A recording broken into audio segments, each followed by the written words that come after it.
শেষ দিনের প্রচারেও রাজনৈতিক উত্তেজনা ছড়ালো হুগলির গোঘাটে। দলীয় প্রার্থীর সমর্থনে প্রচার করতে বেরিয়ে কিনা মার খেতে হলো বিজেপি কর্মীদের।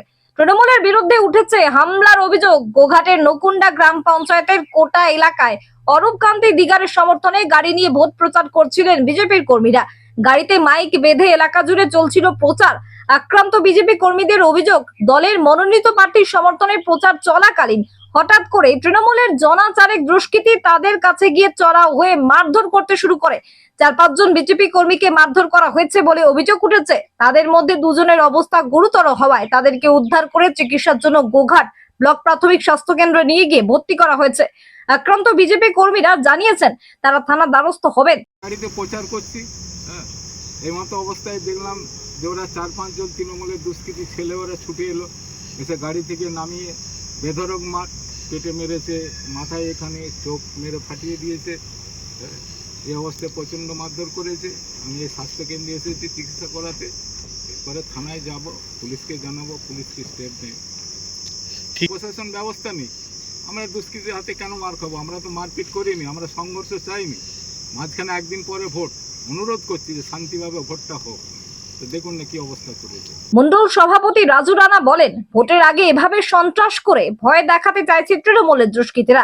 আমরা পুলিশের কাছে অভিযোগ জানাবো, পুলিশ যেন এ বিষয়ে ব্যবস্থা গ্রহণ করে। লোকসভার লোকপ্রিয় প্রার্থী তথা শিক্ষক অরূপ কান্তি দিগার মহাশয়ের প্রচারের সমর্থনে আজকে আমাদের এই আরামবাগ লোকসভার গোঘাট 1 নম্বর ব্লকের যে কোটা গ্রাম আছে, সেই গ্রামে আমার ভারতীয় জনতা পার্টির কার্যকর্তারা একটু মাইকের মাধ্যমে প্রচার করছিলেন।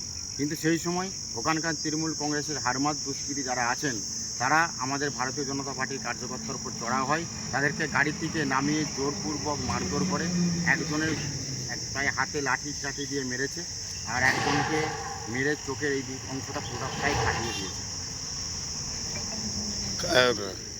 আমরা এখন এই হাসপাতালে এসেছিলাম, এখানে আমাদের ওদেরকে ভর্তি করানো হয়েছে, আমরা ভর্তি আছেন এখন। আমরা থানায় যাব, লিখিত অভিযোগ দায়ের করব।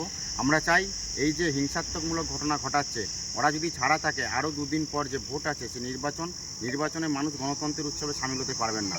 ওনারা এলাকায় সন্ত্রাসের বাতাবরণ আবার পুনরায় তৈরি করবেন। তার পুনরাবৃত্তি যাতে না হয় তার জন্য আমরা থানায় যাচ্ছি, ওনাদের গ্রেপ্তারের দাবি রাখবো। তৃণমূলের বিরুদ্ধে বিজেপি কর্মীদের মারধরের অভিযোগ উঠলেও এই অভিযোগ অস্বীকার করেছেন গোঘাট 1 নম্বর ব্লক তৃণমূল কংগ্রেসের সভাপতি সঞ্জিত পাখিরা। হাওড়াতে বিজেপির প্রচার চলছিল, সেখানেতে হামলা চালানোর অভিযোগ উঠেছে, 2 জন আক্রান্ত হয়েছে বিজেপি কর্মী। তৃণমূলের দিকে অভিযোগ কী করবে? দেখুন, আমার কাছে এই ধরনের কোনো খবর আসেনি। তবে আমাদের দল তৃণমূল কংগ্রেস মানুষের গণতন্ত্রের বিশ্বাসী। তৃণমূল কংগ্রেস এই ধরনের কাজ করে। এটা মিথ্যা অভিযোগ, বিজেপির এটা মিথ্যা অভিযোগ।